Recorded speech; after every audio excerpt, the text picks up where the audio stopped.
Alright, guys, so we've got a guest on today. We've got Guardbros. We came across this thread. Me. Can a US Marine with a heavy machine gun beat a D&D dragon? And we were going down the thread, and honestly, pretty much all the responses were fucking stupid. So we got the professional on. Yeah, we got big brains. So we're gonna go for the good shit. So I was actually in this thread being an asshole, which I'm a professional at doing. And more or less, how I summed it up was, dragons are super powerful. You can't kill with modern weapons. Ha! Carl Gustav go whoosh, into go thud thud thud.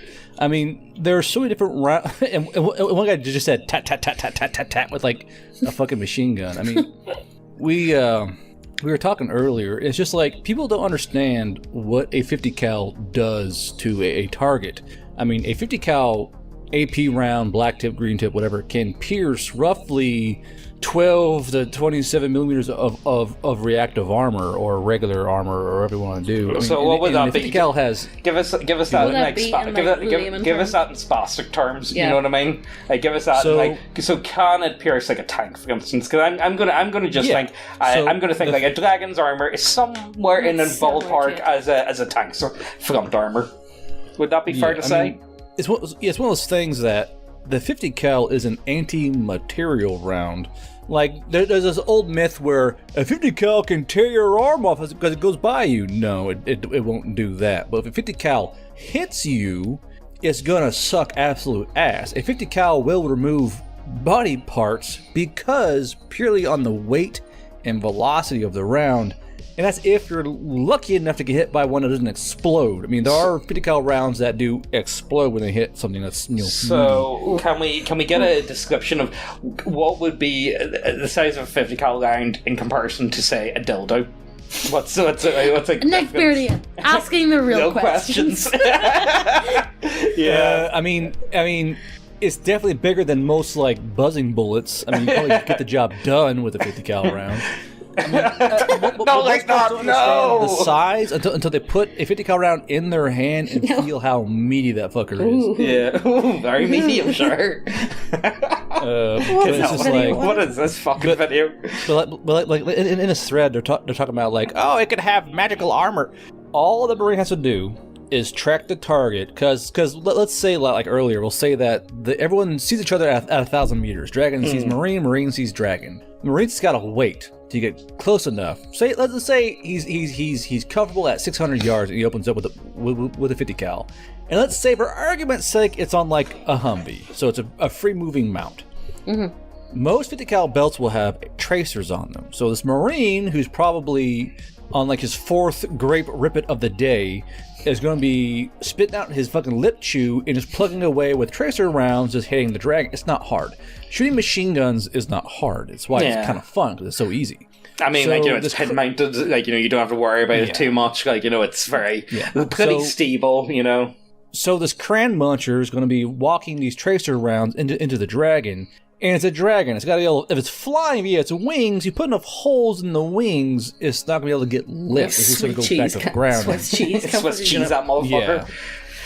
Yeah. The big thing is, the problem I've got with it is, the army man needs to get so many shots into the dragon to actually kill it, whereas the dragon only needs one.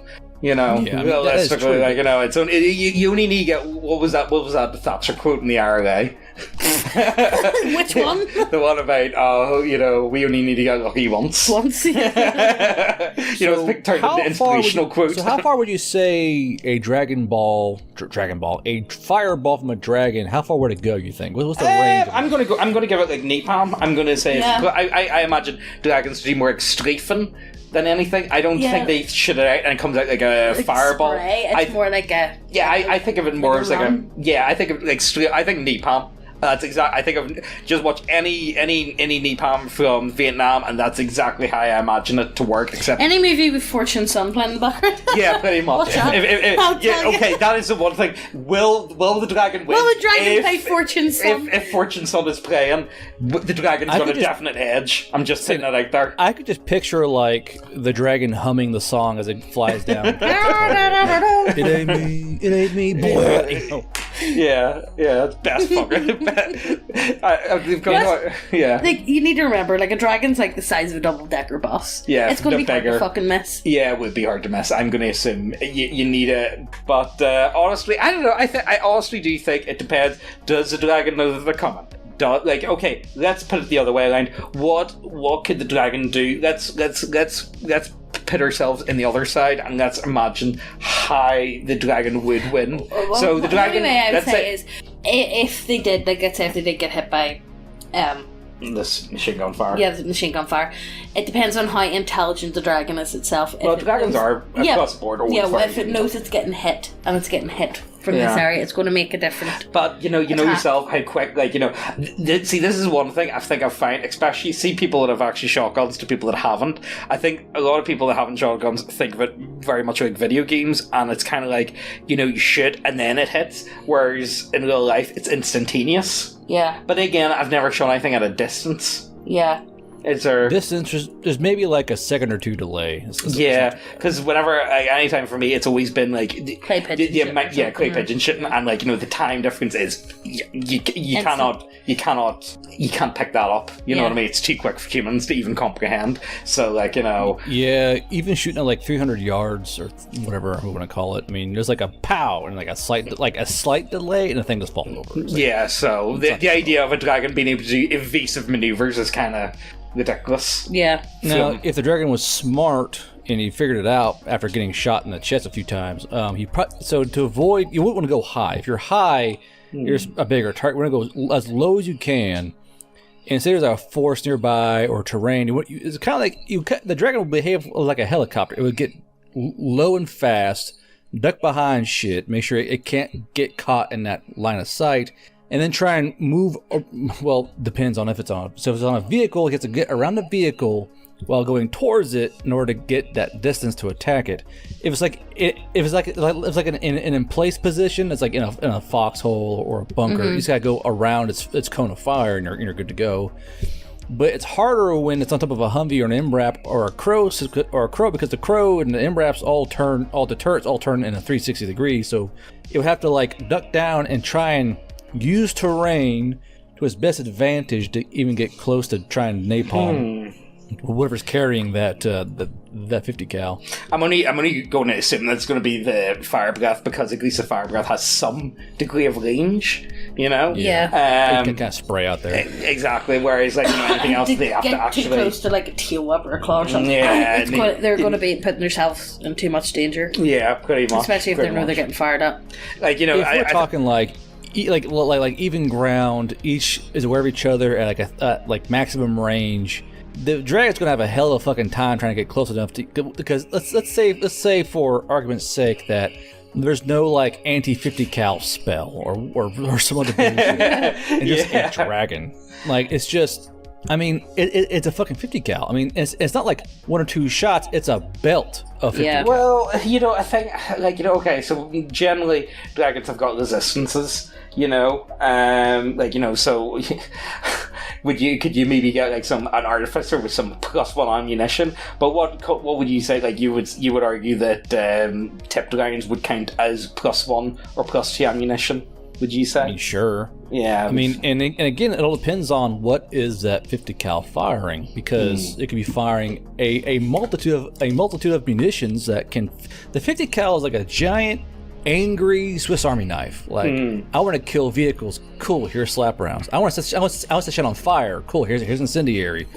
I mean, it does everything. The 50 cal is like the Mark 19, which is a 40mm grenade launcher. Sorry, here's me being British and having to look up what a 50 cal looks like. Yeah. So, like, a Mark 19 is a 40mm grenade launcher. Yeah. And those things can shoot little tiny heat rounds. I mean, it's like... Jesus. Fuck yeah, I told you they're like dildos. Yeah, like fucking shitting dildos at someone. Yeah, when you're shooting a 50 cal, usually if you're on range, you're on a little tripod.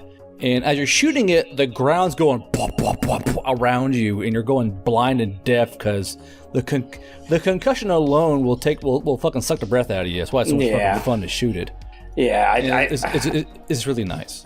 I just see, the more I think about it, the amounts of shots it can get off, how easy it is to actually hit a dragon, the more and more I think about this, the more I think this is just fucking a bit of a ridiculous scenario. I think the real question is, like, what would be, okay, so that obviously does beat a dragon, but what doesn't? Let's move down the tier list or maybe we can go back in time. Stick. What? Okay. Can I go to cavemen with clubs beat a dragon? Probably not. Can 1,000 chimpanzees with locks beat a dragon?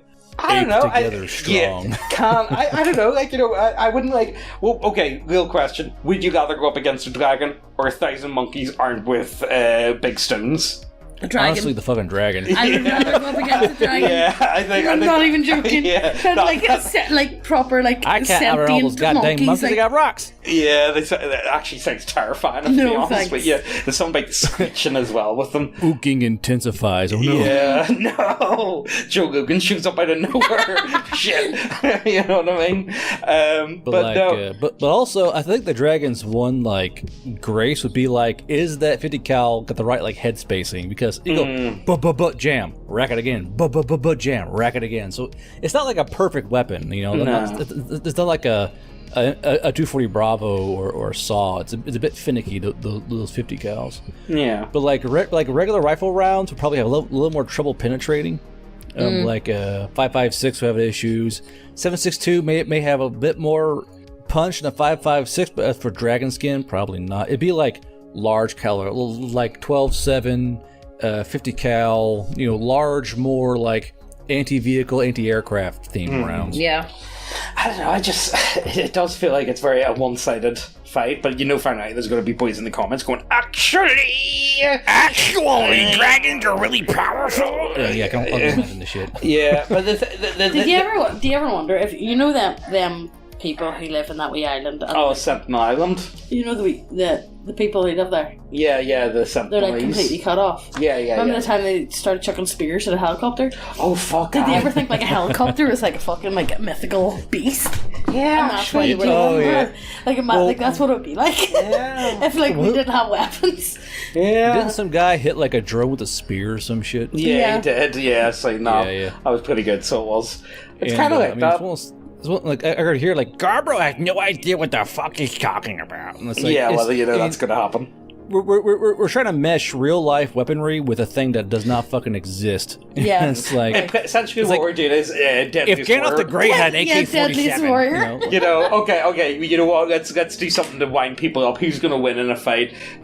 Samurai versus Vikings. Who's going to win? The Weebs or the fucking Vikings? Nah, I'm giving it to Samurai easily. You and your 5'1" fucking weeaboo. Yeah, get out of here. I'm sorry. Vikings only win when they're going up against literally unarmed civilians. You know what I mean? Going up against monks and shit. Hey. Those monks had it coming, okay? Well, they did have it coming, but, I'm just saying, I'm gonna give it to Samurai. See, I'm just saying, when they come up against, an actual army or a force or anything, Vikings are too unorganized. They don't have too much infighting. On an individual level, they make great warriors, but an army, they do make a great army. There's not enough. Bro, the Japanese don't use shields.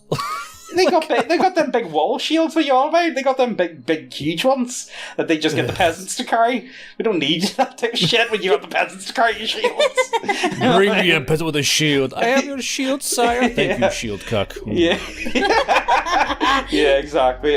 What other shit can we say to wind people up that are being actually? No, that's actually. Oh, there was a good one I came across a wee while ago. I was talking about earlier. It was could Alexander's army beat the Duke of Wellington at Waterloo?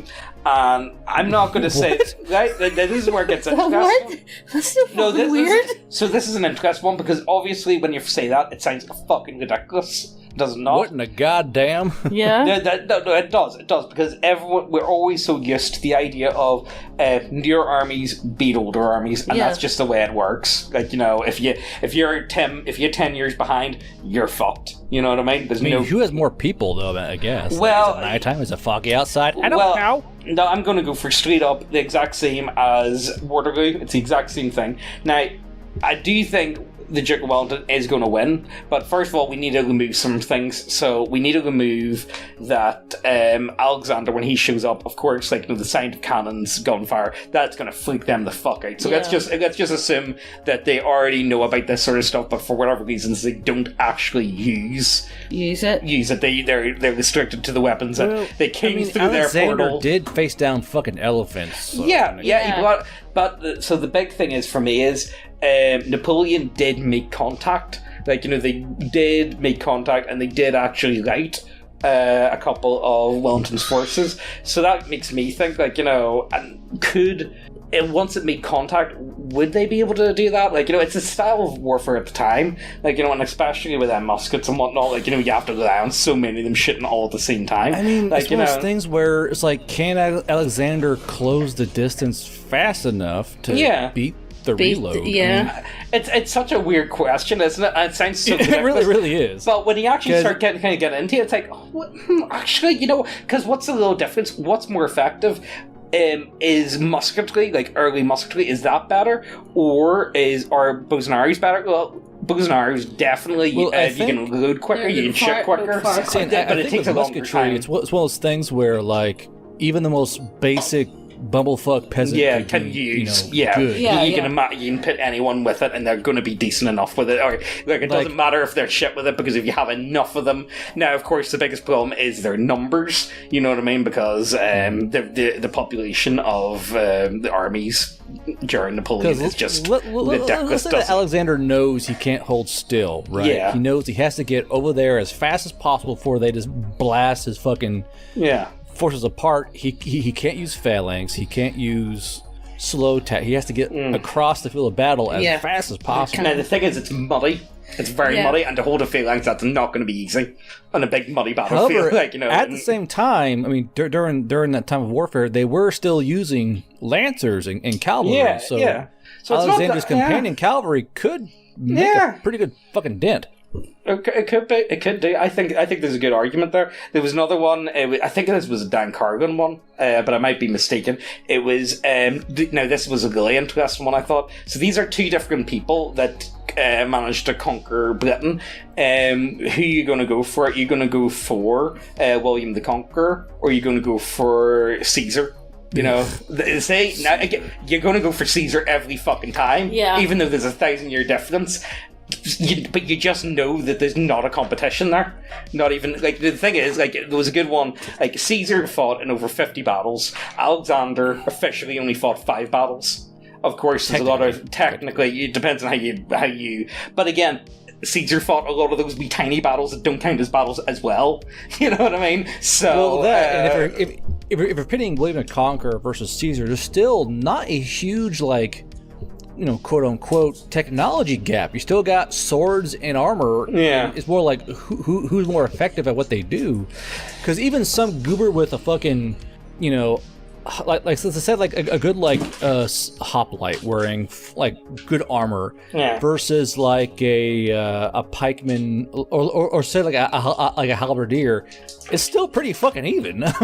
It's really not that far off. I don't think there is anyway. But again, we are so attuned to that idea of weapons technology changing. That, if you put up a World War I army up against a World War II army, the World War I army gets fucking decimated badly, like extremely badly, and it's not even close. It's not even. And then at the close. same time, Mad Jack got a fucking longbow killed in the D-Day landing. So like, what the fuck do you want from me? Well, that was pretty base, right? It's like you did what, dude? I fucking domed him. Was fucking cash money. Like, you did what? Shit was cash money. It's a fascinating way to think about it, though. Imagine being that German. I got a machine gun, and an arrow fucking guts you. Like, what? Really? And now, the models of our website. Brought to you by neckbeardia.co.uk. Get y'all some of these titties. Dwarf titties, orc titties, cat titties, fat titties, the gases and we assisted bit.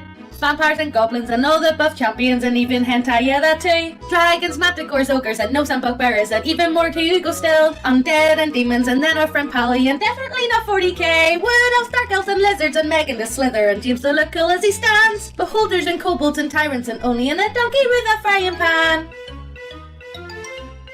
If you don't want no models, then no need to bother. We now have subclasses and teas. Also, Guardbros Book, go have a look. Check out the link to Ko-fi. Thank you for watching our videos and giving our channel a hand. But this is the end, our viewers and friends, so let's get back to the video, man.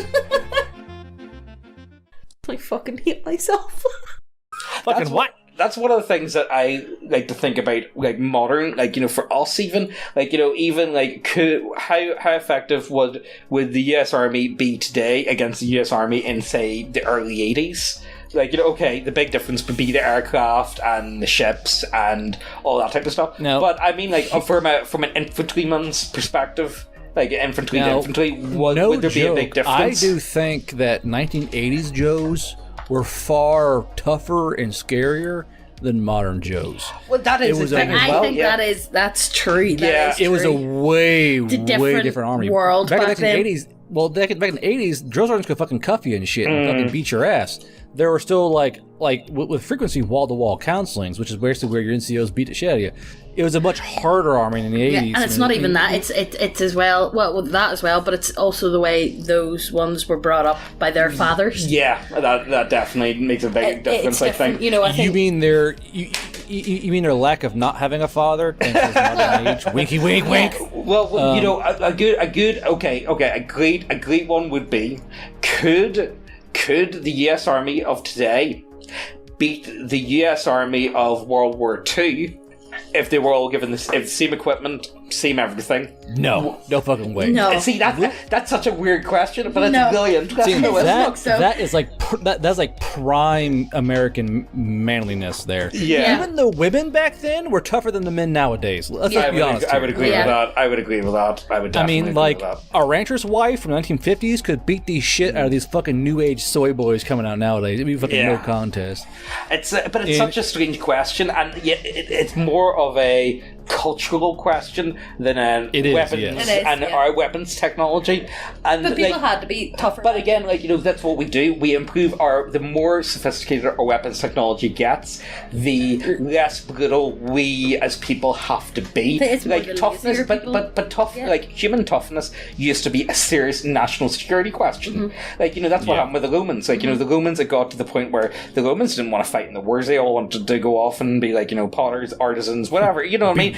They male and male orgies, yeah, exactly. But they don't want to. So they can. Oh, we got all this money. Just hire them barbarians. They'll fight the wars for us. Don't worry about that. And that's really the big question. Like, you know, as our weapons technology it's gets basically better, that meme where like hard times create hard men. Hard men create good times. Good times create soft men. Soft men create bad times. Yeah. Well, you know. It's an interesting topic though, and I think there's a lot to it. And you know, it's one of those ones when you say it, everyone's like, yeah, obviously.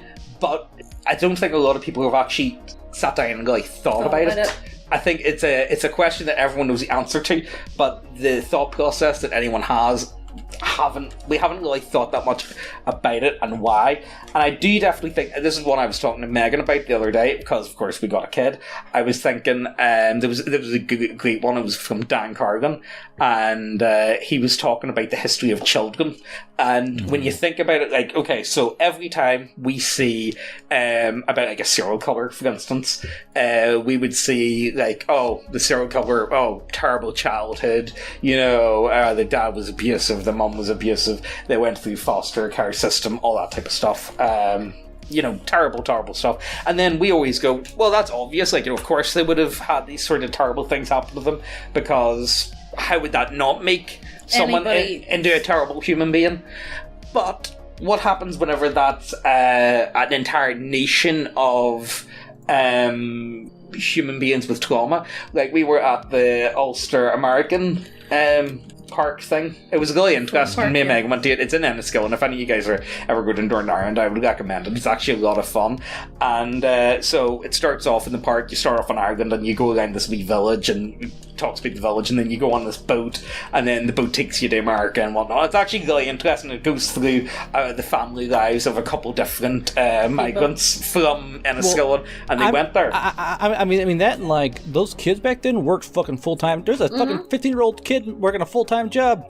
Not even 15. That's old. You'd be old. That's old. Yeah, you'd be working at like 8. Yeah, like, you know, that's me. 7 or 8. You're working a full time job, especially if your family own a farm. But is that a good thing, though?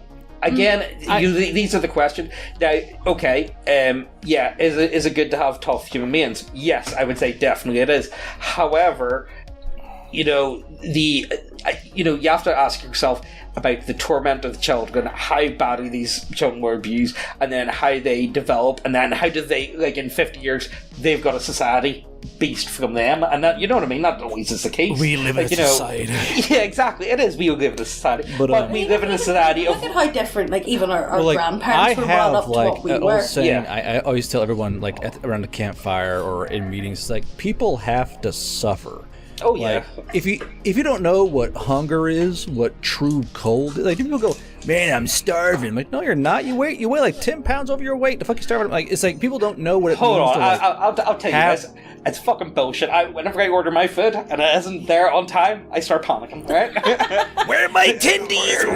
Where's my fucking Chinese? No, me and James have said that quite a bit compared to, you know, kids nowadays, how they. Look, none of them have ever worked a shit job. Yeah. And you need to work a shit job to appreciate the good. You know what I mean? Well, that's why you have folks like fucking shooting at like to McDonald's workers and like yelling through drive-through windows. Like, is your life so perfect where this is your problem? Like, I have one less fry than yesterday. I'll fucking kill you. And like lose their fucking mind. But that could also be a side effect of. I think people are getting more and more stressed out over the whole. I don't know if we're allowed to talk about, you know, yeah, exactly, the coof. And it is the people on the outskirts, it's the people at the far end that crack first. Yeah. And we are definitely seeing more and more public freakout videos. Mm-hmm. What has this video turned into? We started off talking about this. You know, we should really do like a podcast like this. But like I've said before, if we ever do a podcast, we'd get in trouble. Yeah, we would get in trouble because people have asked us, "You guys, can you do a podcast?" It's like, no. I do a pretty good podcast, actually. I think it would be a lot of fun. For, like, actual like opinions that aren't absolute dog shit. Yeah, well, that'd be nice. But like, back to my point at hand. What I'm really trying to say is, so obviously there's the fella, the US Army man, going up against the dragon with the machine gun. His weapon system is that powerful that he doesn't even need to be that brave or even that competent to even win. Yeah. You know what I mean? And how far do you need to go back? Like, you know, the older, we live in soft times. I think that's safe to say. We live in a land of luxury. Anyone that lives in a Western country lives in luxury. You know, that's just the way it is. Now, everyone has a bit of a with shit your time. running hot water and your accessible food. Yeah, exactly. Like, you know, we're living put it like this. Even poor people today are living essentially the same quality of life of a millionaire from like what, even 100 years ago. Even look at the healthcare or the ability to lose their fucking mind. Make people take a fucking cold shower and see how long they fucking last. Yeah. Fuck that shit. But yeah, what I want to talk about is, or the point I was trying to get at is how the times change human beings and how our weapons technology has allowed us to live more luxurious lifestyles. But is that a good thing? I don't know. Like, that's whenever we were at that park the other day, there was a farmer who worked and he got... Oh, yeah, so he got 6 pennies a week. So he lived on the land of the farmer. The farmer owns the house that he lives in. He lives on the farmer's land. He makes 6 pennies a week, and 5 of them goes to the rent of his house. So they're left with one penny. But to get on the boat, to get a better life in America, was £4. But £4 back then is the equivalent to 50p or something. Yeah, it was. They counted differently. It wasn't decimal. It wasn't in the hundreds. Yeah, it was different. So he would have to work Fuck knows. But one of the other ones was, which was very common, was, okay, companies would hire you. They'd be like, no, we'll pay for you to come on over, but you're going to be you're going to work for us for 3 to 4 years. Honestly, I would have taken that deal, because the way it looked like to me is, back then in Ireland, there's no quality of moving up and down the social hierarchy. You know what I mean? You're not gonna. And it's still fucking like that. Well, if you're born poor, you're gonna stay poor, and there's nothing you can do about it. Whereas at least in America, like, if you went there, now it's not guaranteed that you're gonna move up and down the social ladder, but you've at least got a chance. More of a chance to do. You don't have a chance at all if you lived in Ireland back then, whereas you do if you go to America. It's really interesting. Honestly, I would really recommend that park to anyone that would go. We're not sponsored, by the way, but I just thought it was actually a really fun day, guys. I'm just saying. Hashtag not sponsored. No, but it actually was. It was a really, really interesting museum, and it was actually really cool. Yeah. It was very different from what you would have from like a normal museum. But what do you guys think? I suppose this is where we should wrap it up, isn't it? What weapon is it? And it has to be like a normal, like, you know, not like a jet, not like a artillery, just like an A-10 Warthog. And it needs to be an infantryman's weapon. At what point, at what time did we hit that we were capable of defeating a dragon easily? I think that's a good question. You know, did we get that in World War One with a Maxim gun, or even earlier? Actually, that was like I think it was 1880. I think. Well, Gatling guns were older. Like, you know, you had Gatling guns in the American Civil War. So like, you know, even before that, gun, we like pop, and it was hurt like a bitch. Yeah. So like, you know, it's an interesting question. But look, you guys let us know what you think, and if you enjoyed what we did here, I suppose this wasn't really what we normally do. This feels a lot more like a podcast than anything, but I thought it was an interesting question. Also, if you know that if you're one of the guys who said the dragon's gonna win, you're stupid. I think the dragon. Bad human. No, the dragon does have a good chance, but it's whoever gets hit first. If the dragon gets the first hit in, if the gun jams, you know, there's a lot of what ifs. Yeah. And if we're going to play it in a game mode, then we're going to. I'm going to challenge the comment section. You cannot say the word "actually" while you're putting your rebuttal. You have to use actual big boy words. Okay, that's actually, sweet summer child. Actually, sweetie. Yikes! What other Twitter words they use? Oh, I fucking hate yikes. Yikes! Actually, yikes. You know, one of the worst ones. See, whenever I see a Twitter comment and it's got the word "folk" in it, you just, mate. Yeah. No, you know that's going to go in a long direction. Oh, you sweet summer child. Fuck you. I think the summer child one, I think that's more of a Reddit one, though, than a... Yeah. It is more Reddit? It is a Reddit one. Anyway, look, guys, if you enjoyed what we did here, go ahead and check out Guardbros channel, because... this type of shit Guardbros does all the time, so, like, you know, if you've stopped with this, so, like, you know, just go ahead and fucking do it. Like, I'll no joke, go for days to figure out how can X beat Y. Like, more or less, the Centaurs have, like, shape-charged lances for charging vehicles now. That's what we created. And also, go check out, we'll put the links down below, go check out Guardbros Book. Oh yeah, Guardbros got a book, by the way. And a second one's coming soon. Second book should be done and out for purchase, hopefully before January ends. Ooh, let's see what happens. Go check it out. And I did custom art for the cover again. I'll give you guys a picture real quick. I've been told it up on screen. I've been told that it's cringe and not. Oh my god, is that? No, that's a picture from Margaret, isn't it? No, that is not the cover. I got worried there for a second. All right, no, that's nice. Oh, actually looks pretty cool. Like it. Yeah, no, it is. That's nice. But yeah, look, if you guys enjoyed this, let us know what you think. If it does well, we might do more stuff like this, because I think there's a lot of really interesting questions we could bring up. And I honestly, the time that we were given to be able to make this into an actual video, like, you know, how these are big, broad questions that you really can't talk about in depth within half an hour. Time. Exactly. No, but they're big questions, and the idea of being able to even cover half of what we spoke about, and you know, you're only going to James, pull that shit up.